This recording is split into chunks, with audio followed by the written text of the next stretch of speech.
Hello বন্ধুরা, আমি সুস্মিতা নতুন আরও একটা ভিডিওতে সবাইকে স্বাগত জানাই। তো এটা হচ্ছে দ্বিতীয় দিনের একটা ভিডিও। সকালটা কিন্তু এখানে একটু দেরি করেই হয়। যারা এদিকে থাকো তারা একটু জানো, এখানে সকালটাই হয় হচ্ছে 6টার পরে এবং সন্ধ্যেটাও হয় কিন্তু এই শীতের দিনেও প্রায় 6টা সাড়ে 6টা নাগাদ। তো যাই হোক, বেশ ভালোই লাগছে, নতুন পরিবেশ, নতুন সকাল। তো সকালবেলা উঠেই প্রথম দিন যা গোছানো হয়েছিল এবং সেকেন্ড দিন আরও যে সমস্ত জিনিসগুলো রয়েছে সেগুলো দুজনে মিলে গুছিয়ে যতটা পারছিলাম কাজগুলোকে এগিয়ে নিচ্ছিলাম। কারণ ওই যে রোজ রোজ মুখের সামনে কিছু জিনিস থাকবে, সেগুলোকে সরিয়ে সরিয়ে ঝাঁট দেওয়া, মোছা সত্যি খুব বিরক্তকর জিনিস। এটা হয়তো আমার সব বন্ধুদেরই একই মর্জি। তো যাই হোক, দুজনে মিলে মোটামুটি যতটা কাজ পারছিলাম করে নিচ্ছিলাম। আর এদিকে ও বসে বসে আমাদের ডাইনিং টেবিলটা সেট করছিল।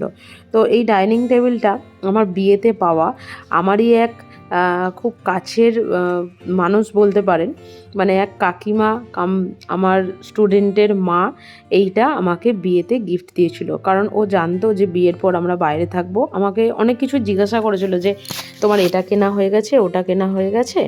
তো লাস্ট ও আমায় বলেছিল যে তোমার কি ডাইনিং টেবিলটা কেনা হয়ে গেছে। আমি বলেছিলাম যে না, ডাইনিং টেবিল কেনা হয়নি, ওটা আমি পরে কিনবো। তো যাই হোক, সেই আমাকে এটা গিফট করেছিল। ভীষণই ভালো একটা জিনিস। থ্যাংক ইউ সো মাচ তোমাকে কাকিমা।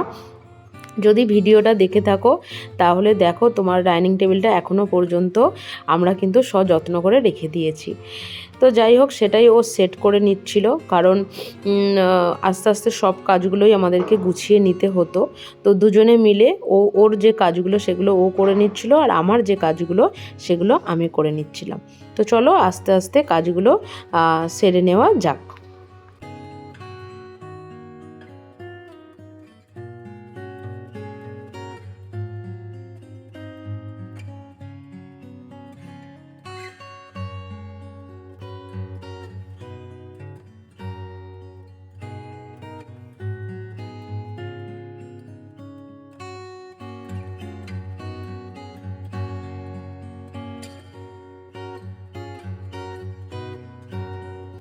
এরপর আগের দিনে যেসব বাসনগুলো মোটামুটি কৌটোগুলো মেজে পরিষ্কার করে রেখেছিলাম সেগুলোকে মুছে নিয়ে আমি সেখানে কিছু জিনিসপত্র যেগুলো বাড়ি থেকে এনেছিলাম, কাঁচা বাদাম চিড়ে, তো সেগুলোই এখানে আস্তে আস্তে ঢেলে নিচ্ছি।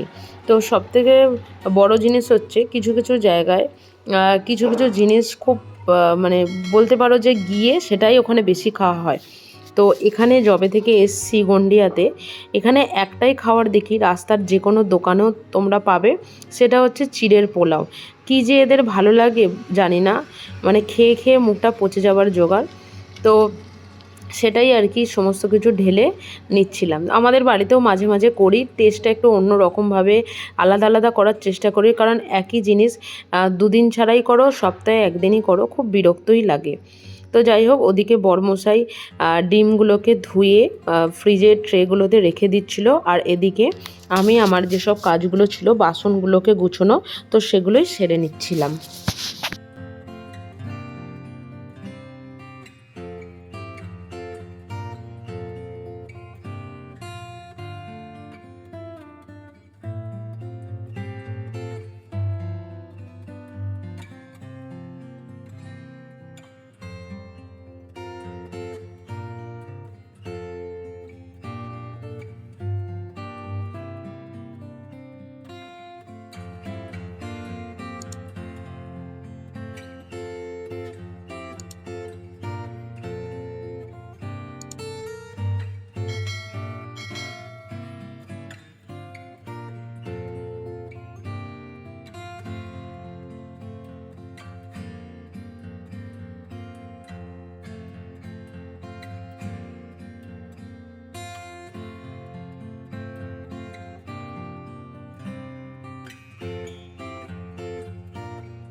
এরপর সমস্ত কাজকর্ম শেষে পুজোর জন্য চলে এসেছিলাম। তো এই যে শিব ঠাকুরটা দেখছেন, এটাও আমার পাশের বাড়ি এক বড়মার দেওয়া। তো বড়মার কাছে দুটো শিব হয়ে গেছিলো। তো বড়মা বলেছিল যে দুটো শিব নাকি বাড়িতে রাখতে নেই, তো একটাকে হয়তো কোথাও বসিয়ে দিয়ে আসবে। এবং আমার ঘরেও শিব ছিল না, তাই বড়মার তো আমি মেয়েই হই, সেই হিসেবে বড়মা আমাকে এই শিবটা দিয়েছে। তো নিয়ে এসেছি, নিয়ে এসে সেটাকেই প্রথম দিন সকালবেলার পুজো চলছে, তো একটু ঠাকুরের সেবা দিয়ে নিয়েছিলাম। এরপর আস্তে আস্তে বাকি কাজগুলোও কিন্তু সেরে নিয়েছিলাম।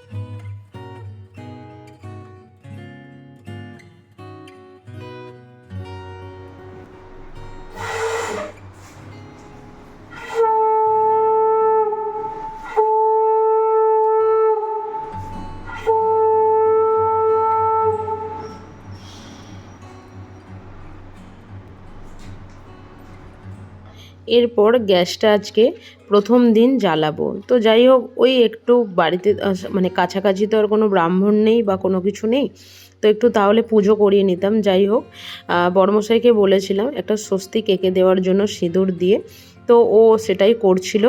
এবং গ্যাসের প্রথম রান্নাটা করেছিলাম একটু মিষ্টি কিছু মানে হচ্ছে প্রথম দিনে একটু সিমুই রান্না করেছিলাম। তো সিমুইটা মোটামুটি আমাদের দুজনেরই খুব ভালোই লাগে। এবং এখানে এসে যেটা জানতে পারলাম সেটা হচ্ছে এখানে নাকি গোবিন্দভোগ চাল কিন্তু পাওয়া যায় না। যাই হোক, সেটা পরে বাড়ি থেকে আনিয়েছিলাম। তো প্রথম দিন আর কি করব, প্রথম দিন কাছাকাছি একটা দোকান থেকে দুধ নিয়ে এসে ঘরে ছিল সিমুইটা এবং কাজু কিশমিশ দিয়ে একটু মিষ্টি মিষ্টি করে একটু সিমুই বানিয়েছিলাম। তো সিমুই বানানোর সাথে সাথে আরও একটা দিকে সকালের জলখাবারটাও বানিয়ে নিয়েছিলাম। সকালের জলখাবারটা খেয়ে বড়মশাই তো অফিসে চলে গেছিলো এবং রয়ে গেছিলো আমার কিছু কাজ, এবং সেগুলো নিয়ে আমি যাচ্ছি হচ্ছে ছাদটা যদিও আমরা একাই ব্যবহার করি।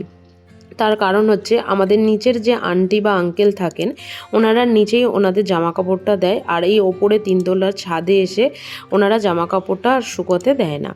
তো এটা হচ্ছে একদম ওপর থেকে নিচের ভিউটা বেশ কিন্তু ভালোই লাগে। এখনও যখন খালি চোখে দেখি না, ভীষণ ভালো লাগে। আর এই যে এই দিকটা দেখছেন, এই দিকটা কিন্তু বিশাল বড় দুটো পাহাড় রয়েছে এবং একটা মন্দিরও রয়েছে।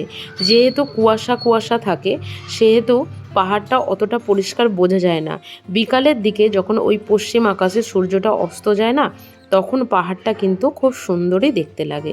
তো তারপর জামা কাপড়গুলো শুকোতে দিয়ে এসে আরও কিছু মুদিখানার জিনিসপত্র ছিল, যেগুলো মোটামুটি ঢালাঢালির কাজ কিন্তু সেরে নিয়েছিলাম। তো চলো আস্তে আস্তে জিনিসপত্রগুলোকে গুছিয়ে নিই।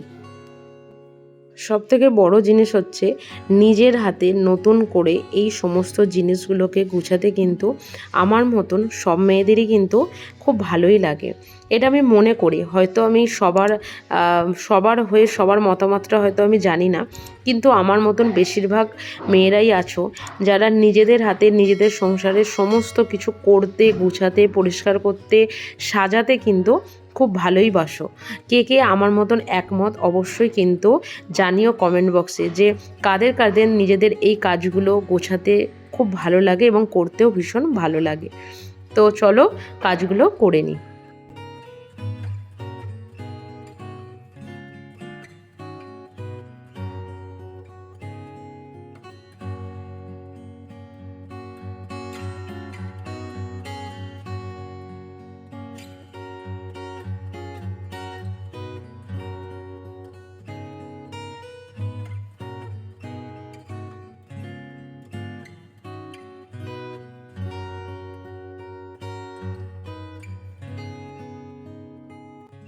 এরপর দুপুরের রান্নাবান্নার জন্য আমি চলে এসেছিলাম। সকালবেলা রান্নাবান্না তো মোটামুটি হয়ে সমস্ত কিছু ক্লিন করা হয়ে গেছিলো।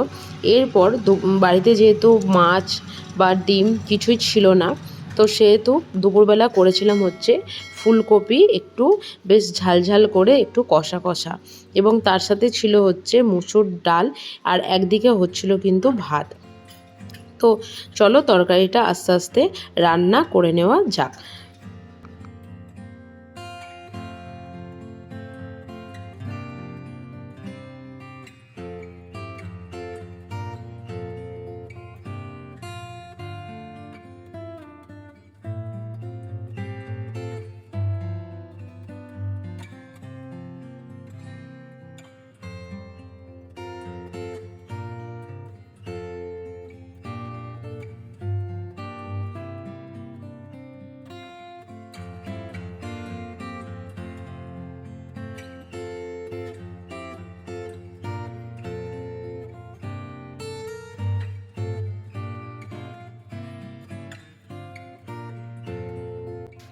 রান্না বান্না সেরে এবার হচ্ছে দুপুরের খাওয়ার সময়।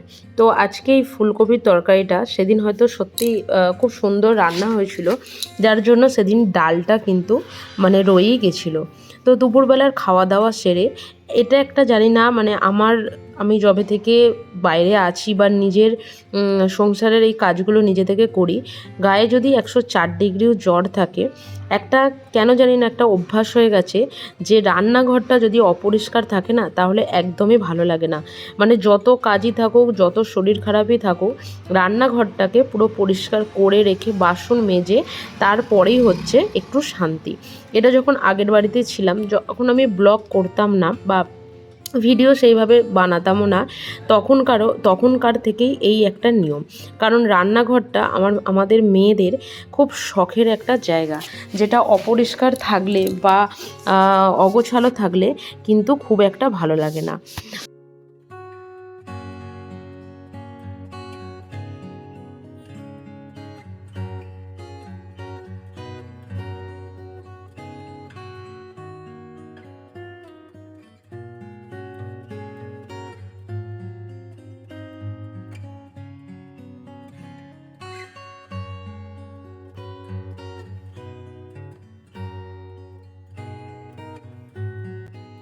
এরপর দুপুরবেলা রেস্ট নেবার পরে আমাদের চলে এসেছিলো একটা পার্সেল, যেটা অর্ডার দিয়েছিলাম তেল রাখবো বলে, কিন্তু জিনিসটা এতটাই চওড়া বা বড় এসেছিলো। তো সেটা মানে তেলটা যদি রাখার কাজে লাগাই, সেটা তেলটা ওয়েস্টই হবে। সেই কারণের জন্য এইগুলো আমরা ঠাকুরের জায়গায় একটাতে জল এবং একটাতে নকুলদানা রাখার কাজে লাগিয়েছিলাম। তো আস্তে আস্তে ব্লগটা এখানেই শেষ করলাম। যদি কিছু ভালো লেগে থাকে অবশ্যই লাইক করো, শেয়ার করো এবং চ্যানেলটি সাবস্ক্রাইব করো। টাটা।